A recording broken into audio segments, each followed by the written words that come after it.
দেখাইয়া দিল উনি কত বড় দরজার উনি ছিলেন। এই জন্য আমার ভাইরা, যারা আল্লাহ নবীর ইজ্জতের জন্য, নবীর সম্মানের জন্য এই জমিনে যারা কষ্ট করবে, আল্লাহ রাব্বুল আলামিন দুনিয়া আখিরাতে তার ইজ্জত বাড়াইয়া দিবে। আমরা কি নবীর ইজ্জতের জন্য রাজি আছি? মুখে না অন্তরে? অন্তরে। অন্তরে যে হাত করে ধরে আমরা আল্লাহকে দেখাতে দেখি কে কে নবীর জন্য জীবন দিতে রাজি আছি। আরে তাকবীর, অল্প সময় আমি দোয়া করবো আপনাদেরকে নিয়ে। তার আগে বলতে চাইছিলাম, আমি প্রথমে যে কথাটা বলছিলাম, আমাদের জবানের কথা হবে না, এই হৃদয় দিয়ে পরীক্ষা করতে হবে, এই অন্তর দিয়ে পরীক্ষা করতে হবে। আল্লাহ ভালোবাসি তোমাকে, ভালোবাসি রাসূলকে, ভালোবাসি আউলিয়া কেরামদেরকে, ঠিক কিনা? যুগে যুগে ভণ্ড ভণ্ড নবীদের আবির্ভাব হয়েছিল। হযরত আবু বকর সিদ্দিক, হযরত ওমর রাদিয়াল্লাহু তাআলা আনহু সেই ভণ্ডদেরকে দুনিয়ার জমিন থেকে বিদায় করে ইসলামকে সমর্থন করেছিল। এই যুগেও কিছু ভণ্ড উলামায়ে কেরাম, কিছু ভণ্ড ওলি আল্লাহর নাম খেতাব দিয়ে তারা এই জমিনের মধ্যে তারা প্রকাশ পাচ্ছে। তারা আল্লাহ নবীর ইজ্জতের উপর উলামায়ে কেরাম, আউলিয়া কেরামদের বিরুদ্ধে তারা কথা বলে। যদি এই যুগ শুধু মুখ দিয়ে নয়, অন্তর দিয়ে সাহাবায়ে কেরাম যেভাবে প্রমাণ করেছিল আল্লাহ রাসূলকে ভালোবেসে, আপনাদের আমাদের সকলের সেই যুগ চলে আসছে। আমরা রক্ত দিয়া, জীবন দিয়া প্রমাণ করা আমরা ভালোবাসি আল্লাহকে, আল্লাহ রাসূলকে, আউলিয়া কেরামদেরকে। এই সময় চলে আসছে, আর বসে থাকার সময় না। কারণ হলো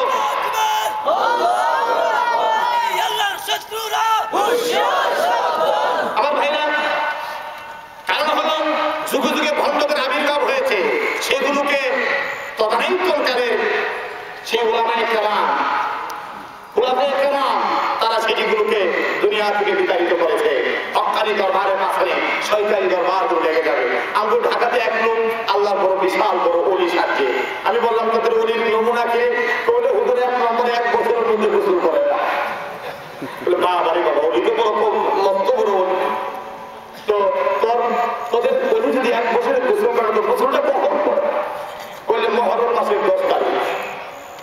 10 তারিখে তার ভক্তরা ওই দুধ নিয়ে সেই বাবার মাথার উপর ছেড়ে দেয়, আর টিটেবিলের মধ্যে দাঁড়া করে গোসল করায়। গোসলের পানিগুলো, দুধের পানিগুলো পড়ে, আর ভক্তরা বোতল ধরে ধরে পানি নিয়ে খায়। আমি বললাম ব্যাপারটা কিটা? করে বাবা গোসলের 1 বছরের পানি খেলে কোনো রূপ থাকে না। কত রকমের ভণ্ডের আবির্ভাব হচ্ছে। আমার ভাইরা, কিছু হক দরবারের সাথে তাদের টাক্কর লাগবে। এই জন্য আমাদের ভালোবাসাটা হতে হবে নিরেট, হৃদয় থেকে। আল্লাহ রাসূল বলেন, আল্লাহ রাব্বুল আলামিন বান্দার চেহারা তাকায় না, চেহারার দিকে তাকায় না, আল্লাহ দেখে মানুষের হৃদয়ের দিকে। সুবহানাল্লাহ। কিসের দিকে তাকায়? হৃদয়ের দিকে। আমি জার্মানিতে দেখেছি, আপনারা জানেন আজকে তারা এই জার্মানি পৃথিবীর টেকনোলজিতে বড় উন্নত। পৃথিবীর 5টা গাড়ির কোম্পানি তারা আবিষ্কার করছে, তারা বানায়। মার্সিডিজ, BMW, ভক্সওয়াগেন, ওপেল, এইরকম ভাবে এই গাড়িগুলো তারা বানায়। দেখতে লম্বা সুন্দর বাবা, কিন্তু ওই মানুষের মর্যাদা আমার দেশের এই ছোট ছোট মানুষগুলোতে তাদেরকে কোটি কোটি গুণ বেশি। সুবহানাল্লাহ। তার কারণ আপনাদের হৃদয়ে রাসূলের প্রেম, আউলিয়া কেরামদের ভালোবাসা। আর এই ভালোবাসার কারণে, কোরআনের ভালোবাসার থাকার কারণে আল্লাহ আপনাদের ইজ্জত বাড়িয়ে দিতে। সুবহানাল্লাহ। আমাদের এই ভালোবাসাটা হবে হৃদয়ের, মুখের না। আমার ভাইরা, 1952 সাল ভারতের জমিনের মধ্যে তখন তদানীন্তনকালে প্রায় 10 লক্ষের উপরে মুসলমান। এক বিয়াদব আমার নবীর খেলাফের উপর, আমার নবীর জীবনের উপর বিয়াদবি করে একটা বই লিখেছিল, নাম ছিল রঙ্গিলা রাসূল। কি বই? রঙ্গিলা রাসূল। এই 10 লক্ষ মুসলমান প্রতিবাদ করলো। 10 লক্ষ মুসলমানরা পেপার পত্রিকাতে দেখলো। তাদের মধ্যে একটা ছেলে, নাম আব্দুল কাইয়ুম। সুবহানাল্লাহ। সে মনে মনে ভাবলো, লক্ষ লক্ষ মানুষ আর আমার নবীর উপরে কথাগুলো রেখেছে, আর আমি বেঁচে থেকে লাভ কি হবে? আমার নবীর জন্য এই জামানার মধ্যে জীবন দিয়া আমি প্রমাণ করবো আমার নবীর দুশমনের পৃথিবীতে বাঁচার ক্ষমতা নাই। আব্দুল কাইয়ুম, মুসলমানরা ওই রঙ্গিলা রাসূল লেখকের বিরুদ্ধে কেস করলেন। সবাই কোর্টে চলে গেল। নবীর দুশ্মনটার এক নজর দেখে আসি। এর মধ্যে ছোট্ট একটা জিনিস নিয়ে গেলেন। উঠে যখন ম্যাজিস্ট্রেট ডাকতেছিল, মুসলমান নবীর বিরুদ্ধে কে এতটুকু সাহস করে এই বই লিখেছ, ওই দুশ্মনটা দাঁড়িয়ে গেল। দাঁড়ানোর সাথে সাথে একটু দূর থেকে ওই যে যুবক আব্দুল কাইয়ুম আস্তে করে এসে ওই লোকটার পাশে দাঁড়িয়ে গেলেন। দাঁড়ায়া ক্ষান্ত কন্যায় তার কলারের মধ্যে ধরে কণ্ঠনালী বরাবর 3টা আঘাত করে আল্লাহ নবীর দুশ্মনটাকে দুনিয়া থেকে বিদায় করে দিলেন। পুরা কোর্টের মধ্যে একটা দৌড়াদৌড়ি রাখা হলো। ম্যাজিস্ট্রেট মনে মনে ভাবলো আমারও দরকার পারে যান বাঁচায়। ওই সময় ইচ্ছা করলেন ওই যুবক যেতে পারতেন, তাকে দুনিয়া থেকে নবীর দুশ্মনটাকে বিদায় করে দেওয়া জায়গা দাঁড়িয়ে থাকলেন। কিছু সময় পরে পুলিশ দৌড়াদৌড়ি করে আসলো, তাকে অ্যারেস্ট করা হলো, বন্দি করা হলো।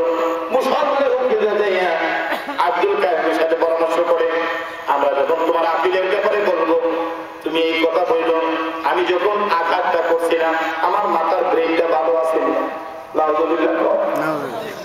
আল্লাহর নবী আসেন, আব্দুল কাইয়ুম বলে দিল, মুসলমানরা রে, আমি ভারতবর্ষের মুসলমানদের অবস্থা আমি দেখেছি, আমি প্রমাণ করতে চেয়েছি নবীর দুশ্মনদের জন্য, নবীর দুশ্মনদের জন্য আজও ভারতবর্ষে জীবন দেওয়ার জন্য লোক আছে। আমি জীবন দেওয়ার জন্য এই কাজটা করেছি, তোমরা সাক্ষী দেখো। আমি মিথ্যা কথা বলে আমি ফাঁসির কাজটা থেকে বাঁচতে রাজি না। আমার ভাইরা, আব্দুল কাইয়ুমের ফাঁসি দায়ী হয়ে গেল। ব্রিটিশ সরকার গোটা ভারতবর্ষে আব্দুল কাইয়ুমের ফাঁসির রায়না ঝড় উঠেছে। আর কয়েক ঘন্টা পরে ফাঁসি হবে। এবার ভারতের বড় মুহাদ্দিস আতাউল্লাহ বুখারী রাহমাতুল্লাহ আলাইহি, ওনাকে বলা হলো আপনি চলে যান, যাইয়া মুসলমানের এই নবীর আশিকদের জীবনের শেষ টুকুন একটু নামাজ পড়ে একটু দোয়া করে আসেন। সর্বশেষ সময় আল্লাহর ওলি আতাউল্লাহ বুখারী রাহমাতুল্লাহ আলাইহি চলে গেলেন। গিয়া দেখে যুবক রুমের মধ্যে বড় আরামের ঘুম ঘুমাইতেছে। আমি এখন যদি আপনাকে বলা হয় 3 ঘন্টা পরে ফাঁসি হবে, অথবা লালা বাজার নিয়ে আপনাকে শর্ট করে মারা হবে, এই সময় আর ঘুমে বলে গেছে, শরীরে রক্তের স্পিড হবে 10,000 কিলোমিটার। যত মিনিট যাবে তবে আপনার হৃদয়ের পানিগুলো শুকাইতে থাকবে। আল্লাহ বুখারী রাহমাতুল্লাহ আলাইহি গিয়া দেখলেন যুবক গভীর ঘুম। জিজ্ঞেস করলেন, আস্তে করে ডাক দিয়ে যুবকের ঘুম ভেঙে গেল। আর ঝরঝর করে পানিগুলো পড়তেছে। আল্লাহর ওলি জিজ্ঞেস করে, তুমি এই সময় ঘুমাচ্ছ, কাঁদতেছো, ব্যাপারটা কি? জীবনে কত ঘুম ঘুমাইলাম, এমন শান্তির ঘুম আর জীবনে ঘুমাইলাম। আমি ঘুমের করে দেখলাম মদিনার নবী, জিন্দা নবী, হায়াতুন নবী আমার জন্য হাউজে কাউসারের পানি নিয়ে দাঁড়িয়ে আছে। আমাকে বলল, আব্দুল কাইয়ুম রে, আমার সাজায় আমি নবী হাউজে কাউসারের পানি নিয়ে দাঁড়ানো, তুমি আমার ইজ্জতের জন্য, আমি নবীর সম্মানের জন্য তোর জীবন দিলি, আমি নবী তোর জামিনদার হয়ে গেলাম। আইরে আব্দুল কাইয়ুম, আমি নবীর সাথে তোর ইফতার করা হবে। এই জন্য আমার ভাইরা, এই যুগের মধ্যে যারা নবীর আশিক ছিল, নবীর প্রেমিক ছিল, হৃদয় দিয়ে জীবন দিয়ে প্রমাণ করতে হবে আমরা ভালোবাসবো আল্লাহর ওলিদেরকে, আমরা ভালোবাসবো আল্লাহর রাসূলকে, আমরা ভালোবাসবো আল্লাহকে।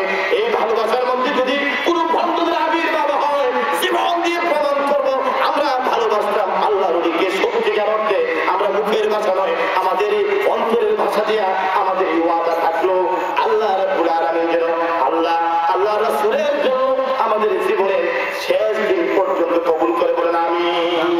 এই মিলাদুন নবী, এই বরকতময় মাসে আসুন আমরা নবী পাককে দাঁড়াইয়া, এটা কি হয়েছে মাহবুব রহমান মধু, আমার চেয়ারম্যান সাহেবের ভাই, উনি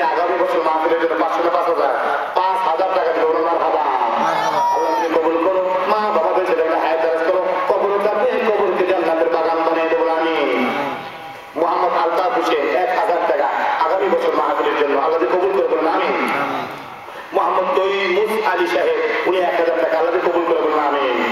মোহাম্মদ আফজাল রহমান 1000 টাকা, উনি বাহারের প্রবাসী।